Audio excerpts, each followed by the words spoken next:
Hi guys, Abbott's Wood, a billowy boy on the stump, would reflect on incels. Now, many of you would have seen Adolescence. It's done all the tours of mainstream and social media, and it has reached into popular consciousness because it's, I think, the first example I can think of where the arrival of incels is kind of formally announced as part of the debate and within the media. Incel stands for involuntary celibate, and it refers to men who, I'm going to be crude about this, but basically the perception among men, young men in particular, that they're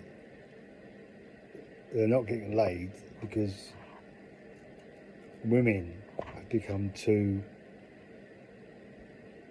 dismissive of them, but also demanding in their expectations of what a good bloke should be. In the film and in social media, the incel culture is full of horrible misogynist jargon. They're kind of like focusing on this 80-20 ratio that 80% of women are attracted to only 20% of men.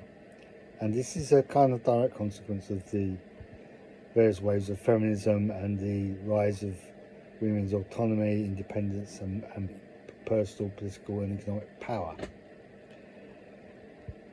And this group appeals to a lot of social media kind of celebrities, people like Jordan Peterson, Andrew Tate, Douglas Murray, and many others who kind of like want to give them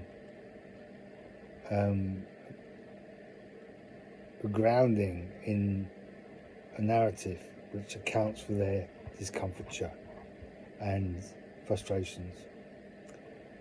And it's predominantly about trying to reclaim what is perceived by them as a traditional male role. Highly toxic, very paternalistic, very sort of top down, very much to do with women need to learn what their place in the natural order of things is. And though not overtly or explicitly spelt out, a kind of like dilution of all the gains made through the women's movement over the past 40, 50 years. Quite extraordinary. Now, one of the explanations I'm coming up with is that many of these young men know each other through social media, in the internet, and Meta, Facebook, X, whatever. They have detached themselves to a certain extent from their peers. Their friendship groups are only people who reflect similar sorts of views. They don't have regard for their parents anymore. They're of natural mentors, and they don't know women. So these are guys who might have, I don't know, they might have sisters or aunties or mothers or nieces, but they don't know them, or they don't know them well. In this sense, the women are regarded as the other. They're not men. It's an old idea, but and how people psychologically, individually, and within groups respond to this idea of the other is the rub.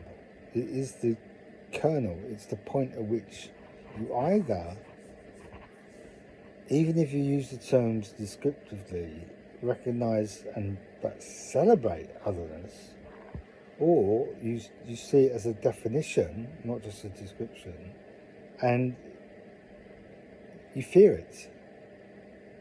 You fear what it is because it's not you, and it's not you-ness. Could be psychologically, physically, emotionally, economically, and in terms of social status, threatening.